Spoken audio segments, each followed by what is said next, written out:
ko ina kike, zuciya tana ƙaunar ki, ni da ke yan uwa muke. Buga tambarin soyayya za na zo ko ina kake, zuciya ta duk na baka, ni da kai yan uwa muke.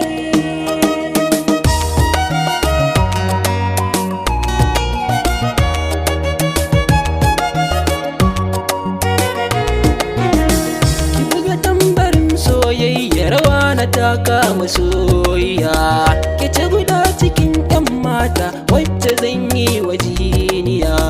Da kin fito haske na tahi, hasken ki ya zarce walkiya. Mai ilimi da kyawun niyya, mutan gari sun yi tutiya. An tambaye ni wa zan nuna, ke ce guda a duniya. Don kina da kyawun fuska, kyawun ki ya zarce indiya.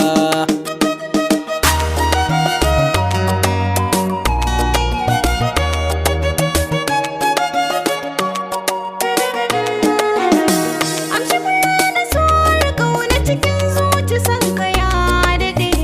Jini na da naka su zama guda, dukkaninsu sun haɗe.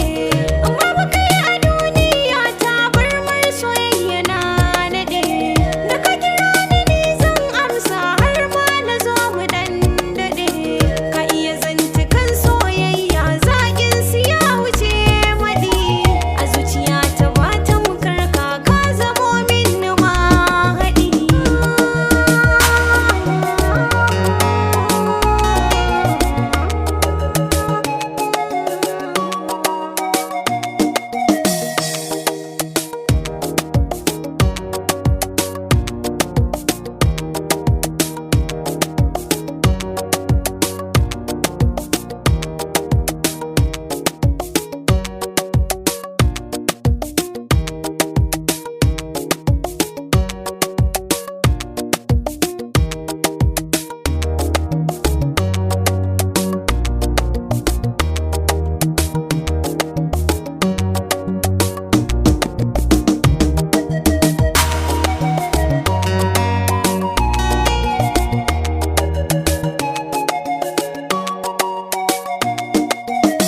Ni sai da ke zan numfasa, kin zama jigo na rayuwa.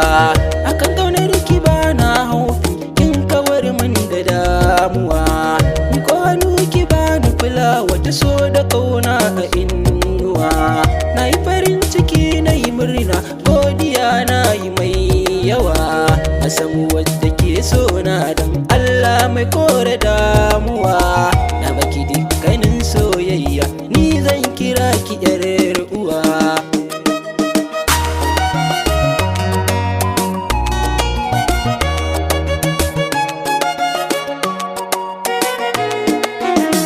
Yanzu suka riga kai nisa, fage na so baka jinkira. In za na furta zaɓi na, sunan ka shine nake kira. Ka kai ni ko ina zan bi ka, zama daram ko a sahara. Ranar farin ciki zan nuna, dukan magauta su daddara. Na toshe kunnuwa na ban jin zancen su dan su makara. Auren mu Rabbana ya kula, ka zama wata ni na zamzara. Soyayyar ki ta yi wa girma, kiwon zuciya kin fama. Farar mace na gano, zuciya ta sai ta kamu. Ki bani so har da ƙaunar ki. Ni soyayya, kin sakan jinya, zo cire jinya.